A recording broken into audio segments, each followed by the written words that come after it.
and welcome to tonight's version, whatever it is, of the lounge. How are you doing tonight? Are you having a wonderful evening heading into this lovely July weekend? Um, yeah, today is the 15th of the month, which means that my monthly energy forecast went out today. And it was actually just went out about 2 hours ago. And if you did not receive it, we actually switched email providers about a month ago. So make sure that if you're on the email list, you check your spam folder, you check your promotions folder, you check your social folder to make sure you are getting the monthly forecast, because this month is a stellar month. And I talk about the energy upgrade of the light body. And now I'm telling you, if you're just watching this and you didn't get the energy forecast, you're not on the email list, make sure that you go to the link in the description of this video and get on the email list. And because it already went out, if you would like it after the show, because normally it just goes out on the 15th, and if you miss it, you miss it, send an email to me at info@connectionbeyond.com and write in there that you would like this month's energy forecast, and I will send you the link and subscribe you to get the monthly energy forecast and get all of our exclusive inspirational content that's not live. And you're also going to get all of the lounge updates as well, who's coming on, the roster, and a way to interact with us live.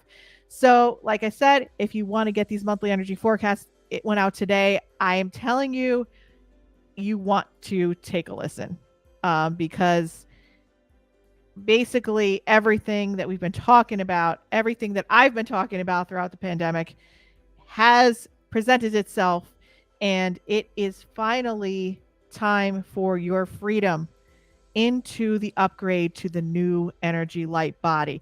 Now, the question is, and I have to put it into human terms, are you at the 1.0 upgrade? Are you at the 2.0 upgrade? Are you at the 3.0 upgrade? I discuss all this in this month's monthly energy forecast. So make sure, if you didn't get it, you email me at info@connectionbeyond.com and I will email you the link, but you have to get on the mailing list, which is free. So I just want to say hi to everybody. Carrie, how are you? Good to see you today. Eileen, great to see you. Margaret, great to see you. Hi, Jamie. How are you? Great to see you guys. Yeah. So I'm bringing, I usually, it's like kind of like I have somebody on.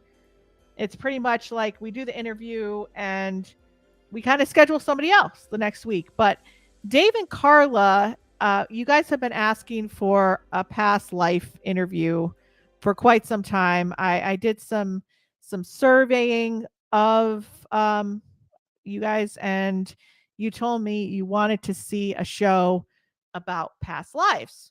So, and NDEs. So we've been doing the near death experience series, and now we are, we had our past life show with Dave and Carla, who had not one, but 29 past lives together. And we had like a fireside chat last time, and it was awesome. And we had planned what we are going to talk about in the show, and the show kind of went off into like this completely different interview where, I just felt like I was in this zone, in this matrix of all these amazing questions. So I decided we're not going to have a plan tonight again. And I want you, if you're watching, to think about whatever questions you have about past lives. What do you really want to know with tonight's episode? What would you really like to ask Carla and Dave when they come on? Put it in the chat. Let us know you're here. I did some pre-interviewing before we went live tonight, and I already had a number of questions, and I'm sure you guys have a lot of questions too. So I'm just going to get to it. I'm going to welcome back Carla and Dave back to the show. Hi, guys. How are you? Hi. Hi, we're doing great, Marissa. It's a pleasure to be back. It is a pleasure to have you back. People were so excited the last time. I don't think we've had so much interaction as we did with your show. And so we ended the show. We were already 15, 20 minutes overtime. And I said, you know what? We're not done here. We have to bring you guys back. So I don't even know where to start. I'm going to leave it up to our audience, our listeners. They don't have any questions yet, but I'm sure they will. So what I want to talk about is, let's just give an overview of what you do, and what you did before and how you guys met. And I know the story from last time, but if we could kind of give a review to our listeners about kind of how you met and what happened, and give a little backstory, that would be awesome. Sure. Well, Go ahead. we were always meant to meet, as it often happens. There's no such thing as coincidences. We met in 1998 when Dave bought the practice where I was the office manager. And we became instantly good friends. And then as time went on, we were in each other's lives, but we had our significant others. So we were like brother and sister. I stood up for him at his second wedding. He used to house sit for my dog. We were very well acquainted. And then there came a time when things started to change in the small medical office where we worked. And it was so stressful, and it was really hard to talk to Dave. So, we came up with a lot of different ideas, but ultimately we decided that we were going to meditate. And meditation is so good for everybody. There's so many benefits. Dave was overweight. Through meditation, he lost over 100 pounds. He decided to become his best self in all ways, including physically. And so through meditation, we learned that Dave has this wonderful gift. We'll call him a mystic, but he doesn't give readings for people. He has the ability to be able to reach the spiritual world, and they can reach him, just like we're talking.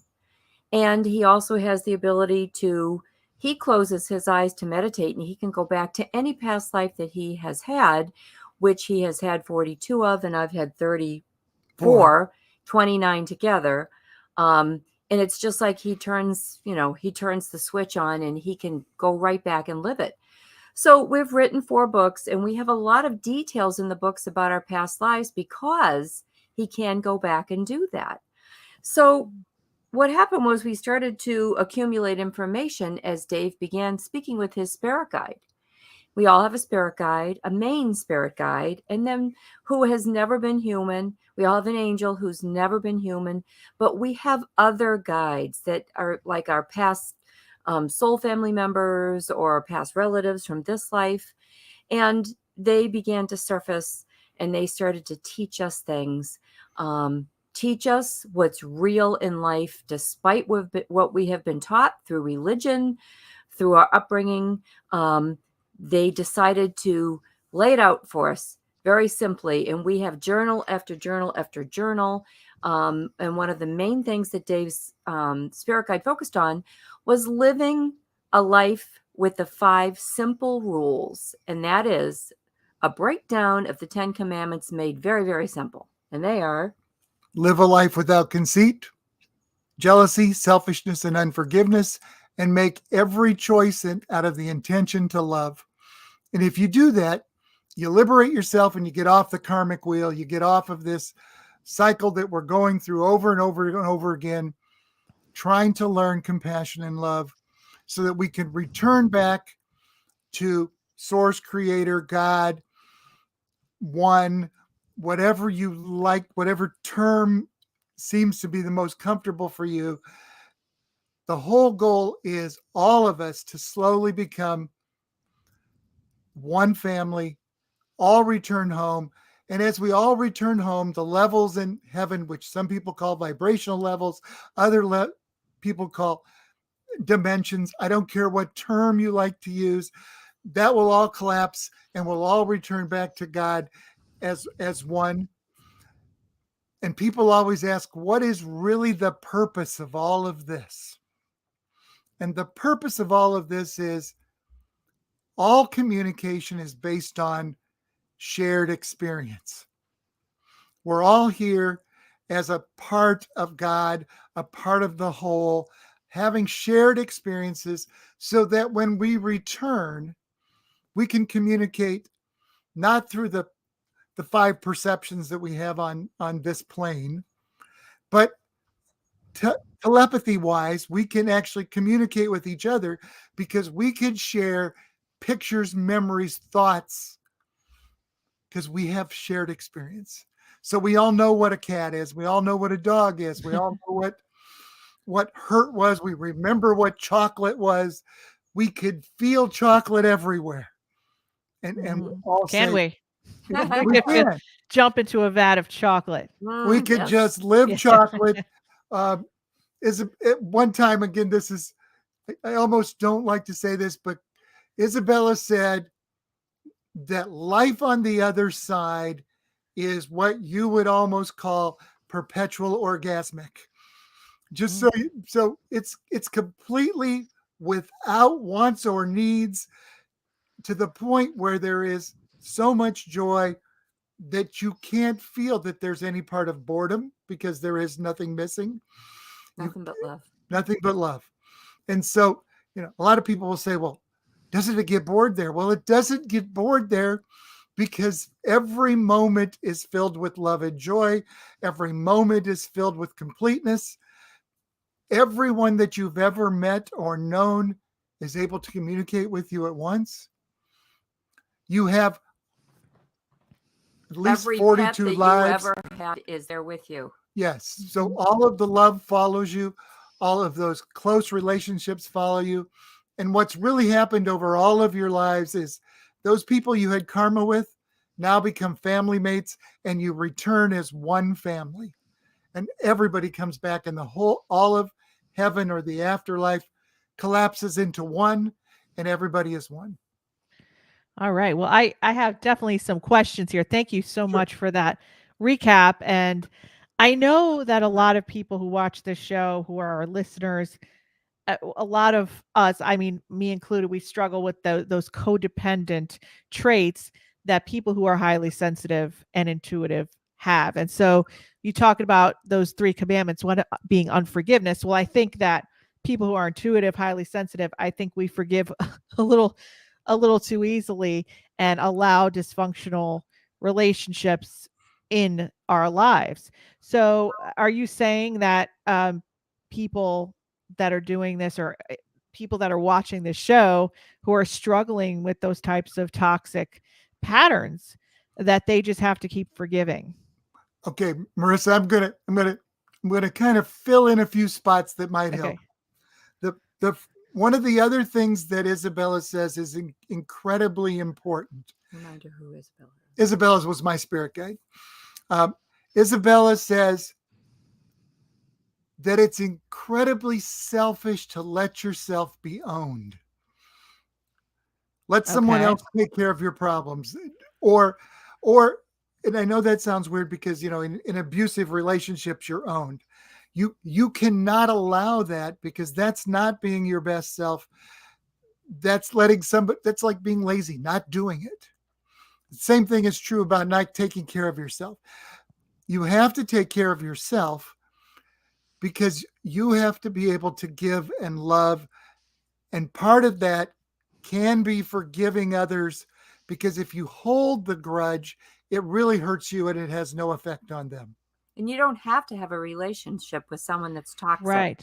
Right. So that's what I'm getting at. Like you're saying, because I know people that are watching this tonight. I know, our listeners, I know what they struggle with, and the relationships of the guilt of, not being in, and this doesn't have to be a romantic relationship. This could be a friendship or a work relationship, whatever, our family relationship. There's a lot of guilt saying, oh, well, we can't be unforgiving. So we have to forgive, and we have to let bygones be bygones. But then you're kind of locked in this karmic cycle of continually forgiving things that really, shouldn't be in your life. Yeah. And so, Marissa, that First sort of all, what is guilt? Yeah. First, what is guilt? Guilt is something you are feeling that somebody's put on you that you have no reason to. Guilt is your response. It's something you can control. If you feel guilty for not being in a toxic relationship, that's the whole almost, Munchausen syndrome, the whole works. It's really a matter of you still need to take control of your life. You need to be the one who stops the cycle. So again, in karmic ways, we have families that are alcoholic, and then the children are alcoholic, and then the children. It's really the person who stops that cycle, and that might mean saying, Dad, you drink too much, and no, I'm not going to deal with you anymore. All right, let me just jump in quick here because I'll forget what I'm going to ask. Sure. Let's say I want to talk about the reincarnation fact here. Okay. You are in a family where every generation, alcoholic, gambling, drug addict, whatever, any type of addiction, and you're the one who decides to break the cycle. Or you have one family member who breaks the cycle, goes into a life of sobriety, raises their frequency and vibration. What happens when you do that work and other people stay behind in that family circle and everybody dies? And then where do you go in that next reincarnation, since you may be the person that steps out of that gated community? That's really a great question, because people assume their soul family is smaller than it is. I see. Right. Okay. And we come in and out of people's lives in various roles. So you could be the teacher of the boy who's still an alcoholic, and you were his sister. So in the next life, you may be the positive role model for the young boy in the next life.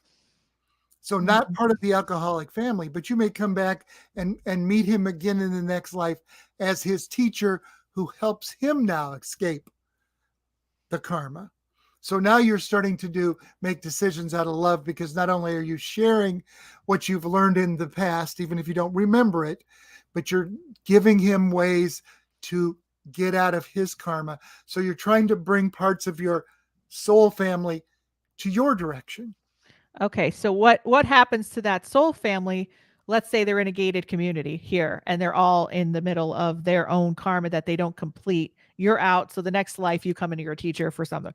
Do the people that remain in that gated community, do they come back as kind of the same close-knit family to kind of finish that?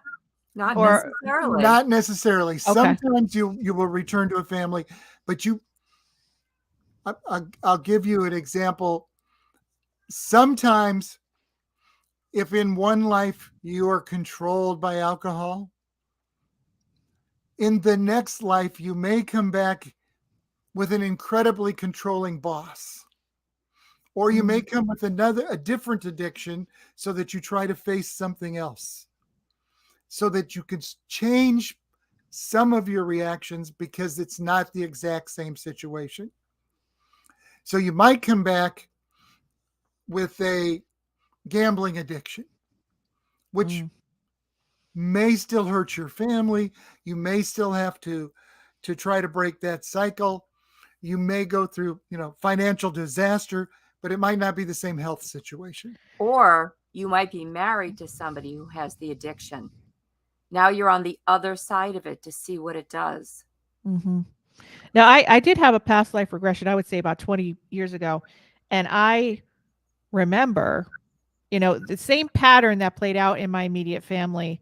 Same people were in the past life, but I was the oldest and my mom was the youngest and my dad was the middle. And there were things that were played out in that life patterns that were brought into this life, but we were different ages and they were different, like it's my mom and my dad, but there was the same.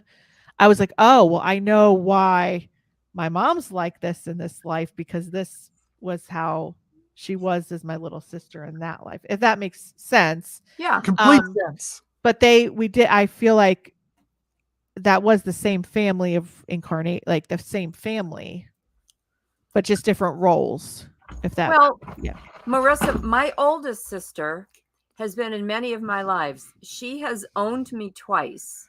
Once on the Isle of Bermuda, I was an indentured servant, and once in Egypt, she was a queen and I was her slave. In my 2 lives ago, when I was Ruby, the story that we talked about before, Ruby and JJ, she owned the boarding house where I lived. And she's the one that actually forced me to be part of the mob and also work in a sweatshop. And in this life, she's my oldest sister. And I have no relationship with her because she still tries to own me in some So the form same or another. pattern. The same pattern It's is the same thing. She still playing tries out. to own me. And I just refused. I said, I don't want any part of this because it's ultimately my path and her path. And our paths don't have to cross. As long as I forgive her, I don't have to forget. I can forgive. Forgetting would be silly.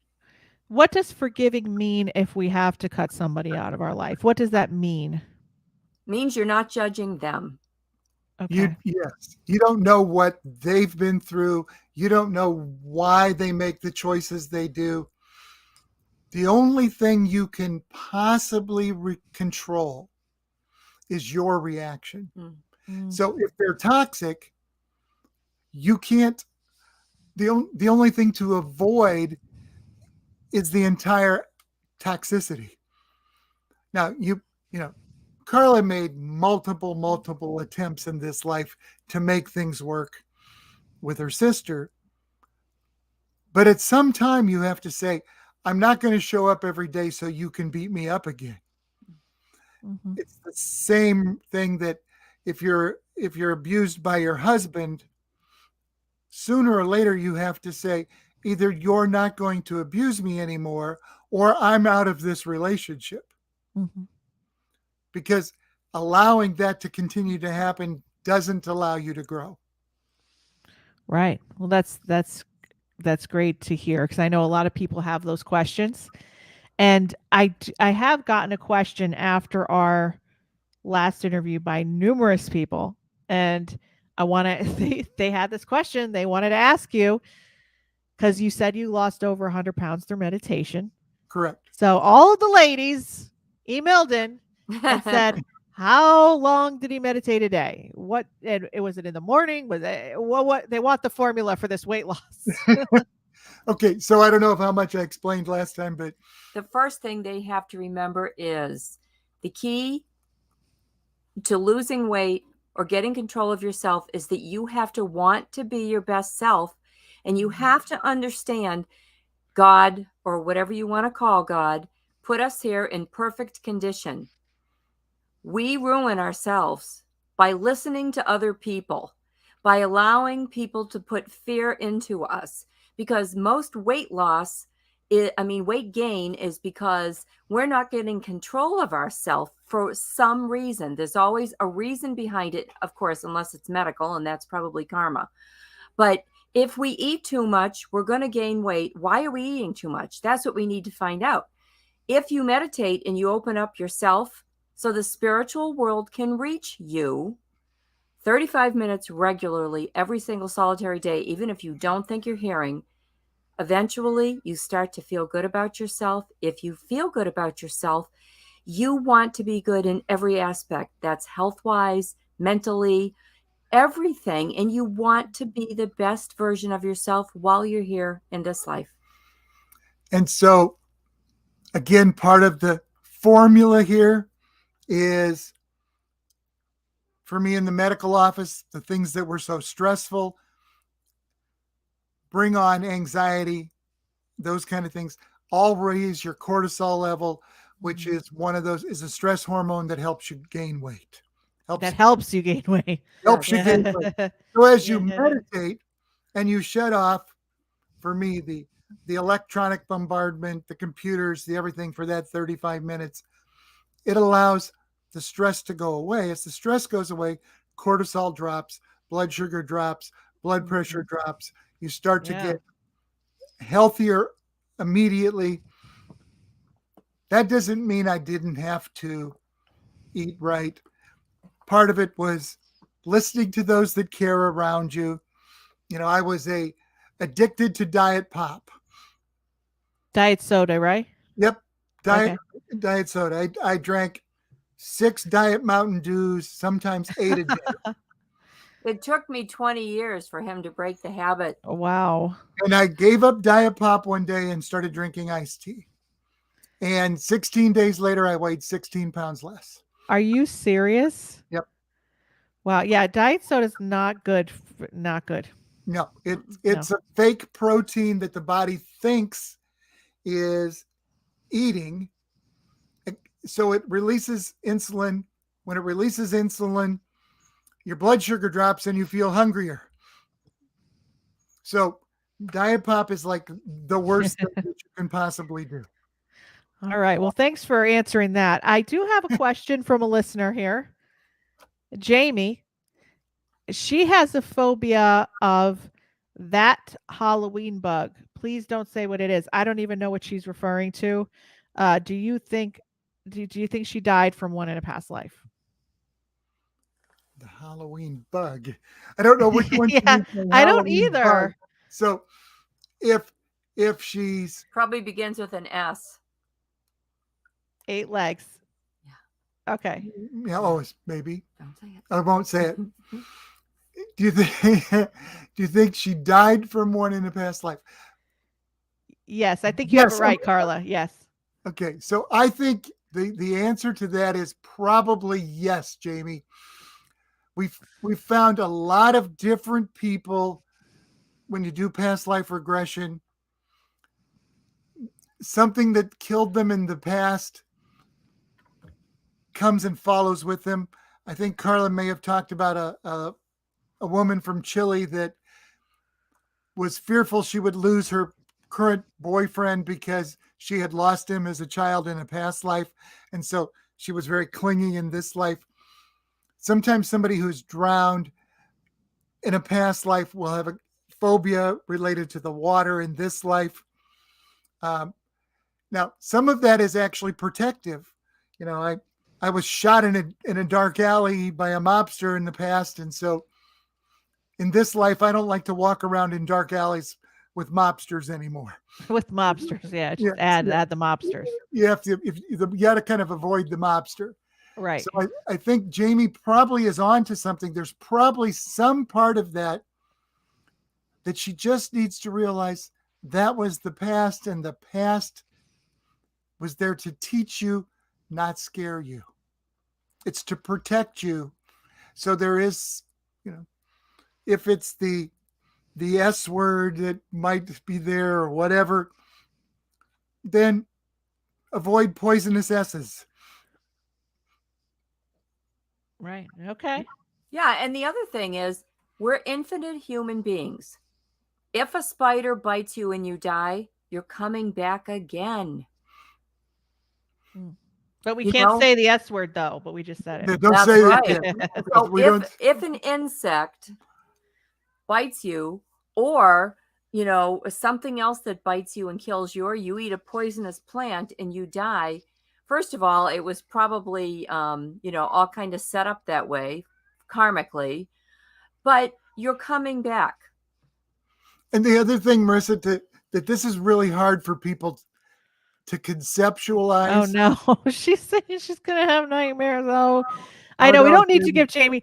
We don't need to give Jamie any more anxiety than I know she already has about it. So for Jamie and the other listeners, the period of time of our life is incredibly small compared to an existence that is forever.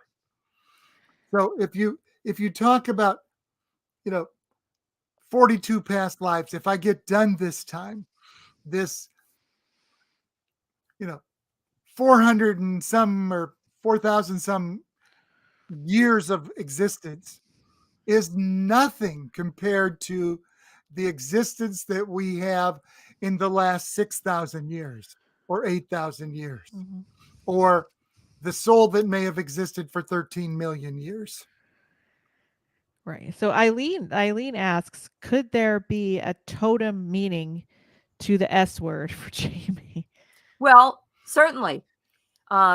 You tend to think that that S word insect is poisonous if it bites you. Imagine that if Jamie in a past life was a gossip and she went around talking about her neighbor to everybody and poisoned their minds. See how it works. Karma isn't always black and white or cut and dry. Poison represents a lot of things. Okay. So it would be helpful for Jamie maybe to have a past life regression to kind of maybe uncover maybe what this Absolutely. could be, right? Yeah. Yes. Yes. Go back to the memory, see the specifics of the memory. Because I'll give you an example. Carla did have a memory that was really a dream where there was a serpent. And Isabella tried to explain that the serpent is just something Carla, because of her religious background, places evil. So facing the evil that's upon you, face the curse that's approaching you. Take it head on. Don't be scared, because the serpent can't speak, doesn't have any feet, can't do anything to you. And the spider should not own you. Mm-hmm. So it can all be, it can be symbolic. Well, great. That's really good to know. Now, what about people that, let's talk about phobias. What about people that don't have a fear of something and then at a certain age all of a sudden have a fear of something? The thing that they didn't ever have a fear of before. Well, those things still can come from a past life. And it's I might have explained this before, Marissa, but even in this life, our subconscious is, which is where we store all these past life memories. The subconscious saves everything as a positive and negative experience. It puts it actually, your brain kind of puts everything with a positive or negative value. So if something's really great, you might give it 100 points. And if it's really bad, you might give it minus 70 points. And I know that sounds like a weird thing, but that's a modular theory of how the brain works and puts a value on our experiences. And as it puts the values on our experiences, it saves them into our subconscious. One of the examples is if you touch something that's hot, it burns you. And the second time you touch something hot, you actually pull back faster. The subconscious saves all of your experiences as negative or positive, so that if you come across an experience that seems like that again, and it was a pleasant one, it will draw you together. If it's a negative one, it'll push you away or make you go back. So the fact that you develop a phobia at an older age is just the point that you experienced this thing that was something you remembered from the past. And you didn't need to be pulling back until that time. Now, we have some men who listen to the show, but most of our listeners are ladies. And I know they're all thinking like, we all want this magical soulmate karmic connection with the magic and the sparks and the love and all that. And especially women who are intuitive, they're looking for that connection on all levels: mental, emotional, spiritual, psychic, and physical. Correct. So people cycle and then they get out of something, go into the next one. It's the same thing over again, and the cycle, the next thing over again. So I think it's like, how do you find that highest level frequency relationship on the highway of life where you can choose many people? You could choose many partners. You could be in the slow lane, the middle lane, or the fast lane. You could get off the exit with all the detours. You can go straight to California on a plane. You could get on a train. You can meet someone there, meet someone there. How can we have an enjoyable life, a life full of joy and abundance and true love here? Okay, Marissa, this is a lesson from Isabella Gidd, so I'm going to try to share this. First of all love is a choice. And the next thing, this is probably the most important thing Isabella ever said as far as love is concerned. When you meet someone, You must love them for exactly who they are, because people don't change during their life very fast. Very fast is the quote. Yeah. Okay. So if you meet someone and you love them for who they are, Exactly the way they are. exactly the way they are, because if you love them for who you want them to be, you don't truly love them. Mm. Only Don't we all do that though? Don't we all say if only she can change this, if only he can change that, then they'd be perfect. correct. The only person you can change is you. That's right. That's right. Now when two people grow together, it's a beautiful thing. Mm-hmm. Absolutely. And because I know I've changed tremendously in my lifetime from negative cycles and patterns. So I do know it's possible, but I do know it's not an overnight thing. It takes years and years and years of change and layers of healing to do that. Correct. And that's part of everybody's life struggle, because of course, Marissa, for all of these things to work, you have to be drawn to those that you work good with, and you're also drawn to those who test you.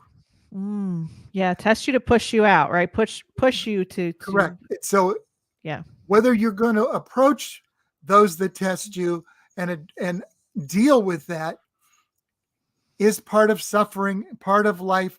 No one said that life is not meant to be suffering. Nobody promised that. But suffering is not suffering. Suffering is a gift. It's one more way to learn the karma and get past it. Mm-hmm. Having said that, there is an intended, this is what Isabella calls them, there is an intended for everybody. You're not always on earth at the same time, but I'll give you a good example. Our next door neighbors are intendeds. They were in our very first life, and they've had many lives together. In this life, they got divorced a couple of years ago, whether they're intended or not, because the two of them are still so selfish. They're still not working as a unit. It's still, they're both very selfish. And until you evolve to the point where you realize that it's about everybody else and not you.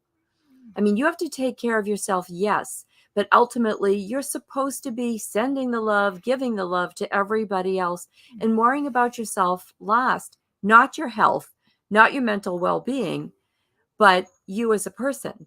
And if you put two intendeds together, first of all, a lot of times they don't even recognize it, because I have a girlfriend that has a criteria that the man that she gets with has to meet.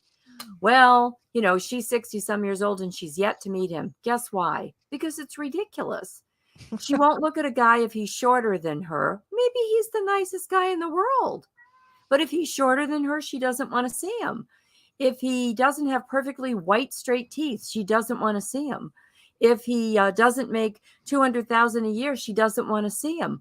Well, then you are automatically doing away with a lot of those people that you could have been very happy with. Yeah. Now you only have 2% of the world left. You've limited yourself. I see. Yeah, it's interesting because I actually, I had a client one time, and she made a list of, I think it was like 52 things that she was looking for, and she had a very high, I don't know what the word is, way about her where she can manifest like very, very easily. Mm-hmm. And so she forgot to add an item onto that list, and she got exactly all 52 items on the list, but she forgot to write that she wanted him to have hair. So he was bald, and but she manifested that list.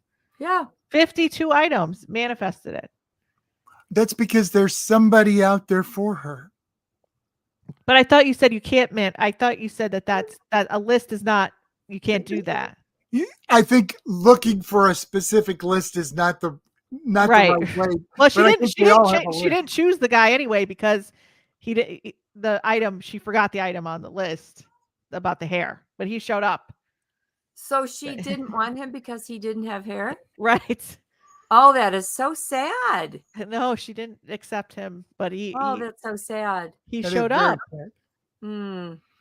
Because Kind there's of have hair probably, and brains both. well, I'm working on that. Yeah. So I think that you're leaving out so many positive people if only thing you're looking for is Hair. your list. Mhm. Right. Right. I forgot one of our comments here was from Henry Blake. I don't know if he's still on or still with us, but I don't even understand what he's referring He's to here. absolutely right. He's absolutely right. In Yeah. fact, and I don't know if the year 558 is No, exactly the that's right not exactly date, right, but he's close. but he's close. The truth is, if you go back and you do the research, you find that reincarnation is a part of the fundamental tenets of Judaism, and it still is, even though they don't talk about it much. It's frequently discussed in Kabbalah.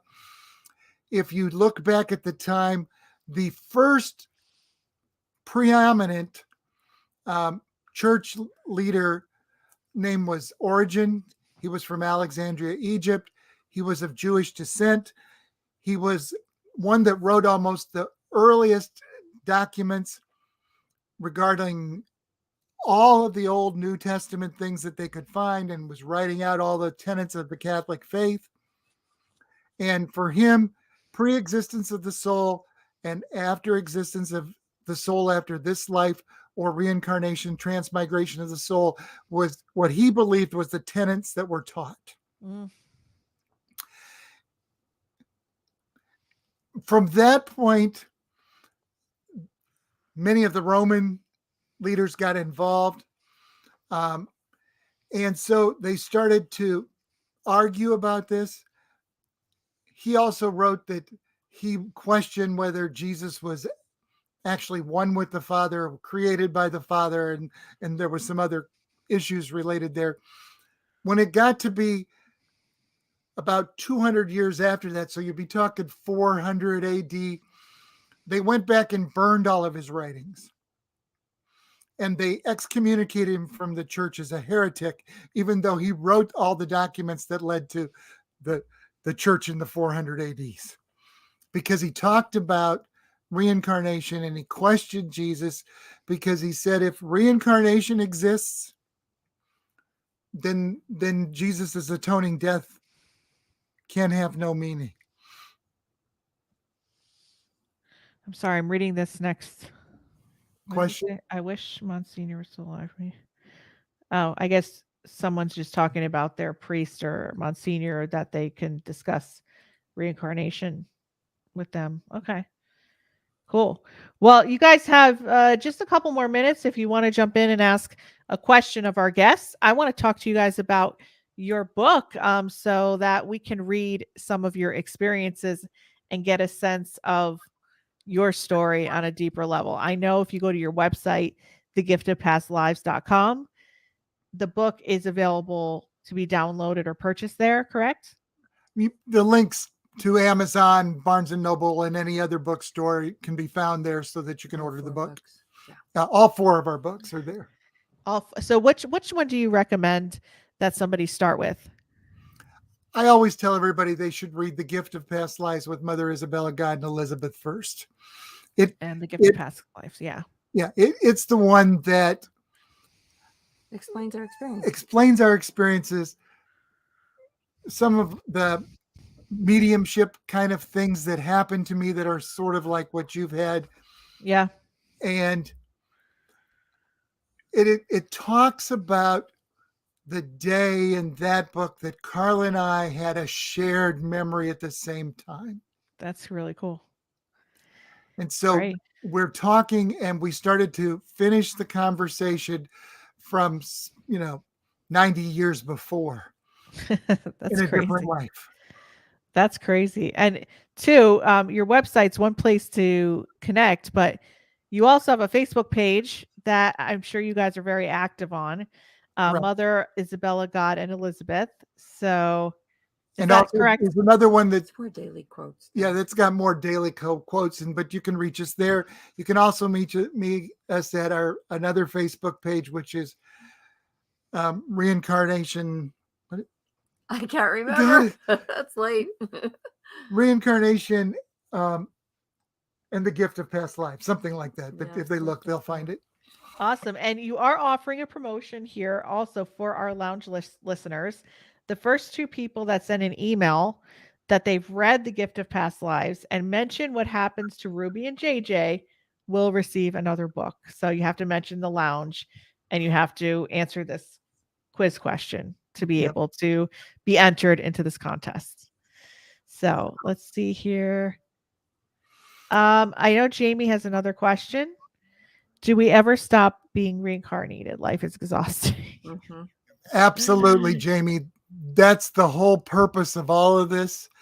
And Isabella says she doesn't like to tell the future, but she says the goal for everyone, and this is the plan, is that everyone will return home and that someday they'll be the last person who realizes that there is nobody here and they're alone.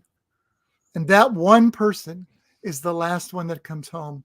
And when the last one comes home, everything collapses, everything returns to one, everybody rejoins with God, and no one has to come back and go through what we call suffering or the exhaustion of trying to make these decisions in our lives. Oh, that's so sad to think about that one last person. Everybody always says Yes. that. There Yeah. must be some bit of karma that last person's going to carry. Oh my goodness. Well, now I have to ask you just a personal question, Dave. Sure. And I think I might have a sense of why, because it's what I do. But Carla said that you don't do personal readings, but yet you have the gift of mediumship and your intuitive abilities. Why is that your choice? It actually wasn't his choice. Yes. He was told, this is not, Isabella said, what the Long Island medium, she has her gift. That's what she's supposed to do.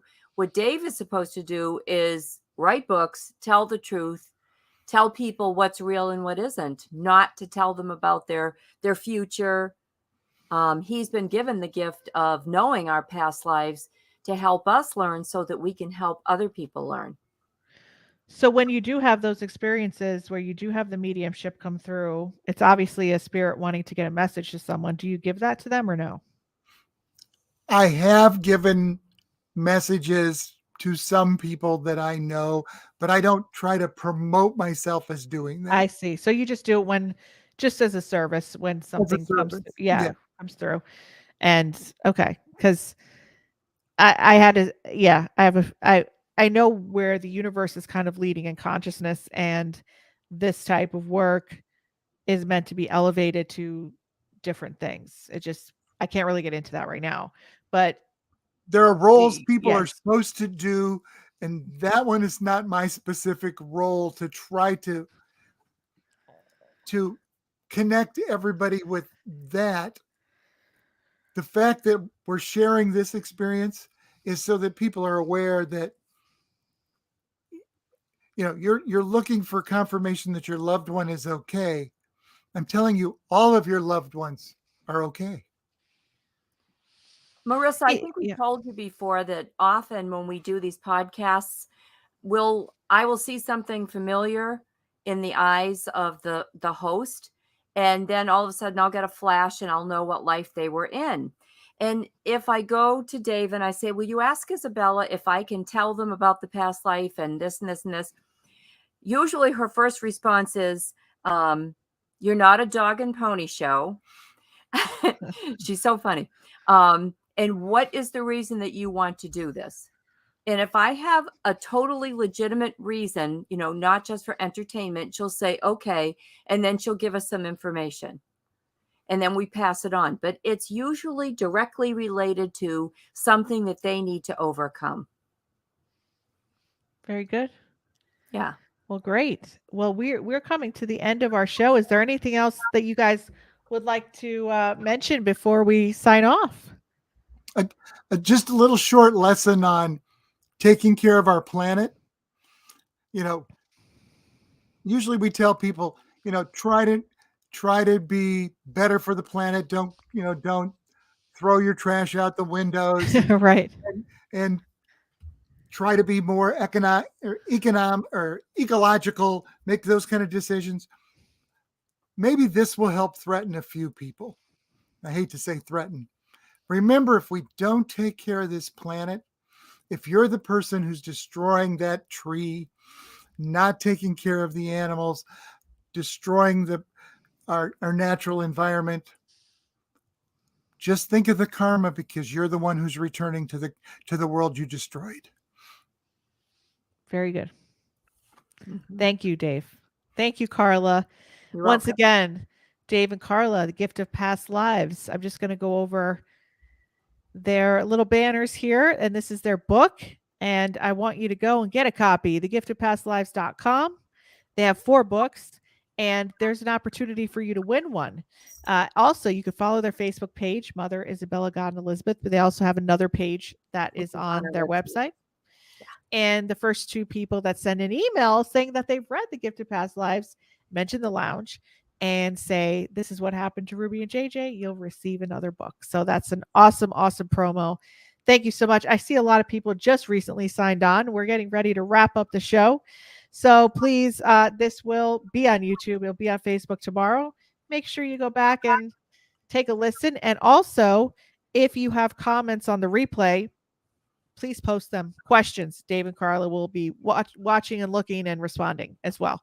So thank you so much. And thanks, guys. I hope everyone has a wonderful weekend. I'm medium and intuitive Marisa Liza Pell, and we have Carla and Dave from The Gift of Past Lives. Thank you so much for coming, and we will see you next week.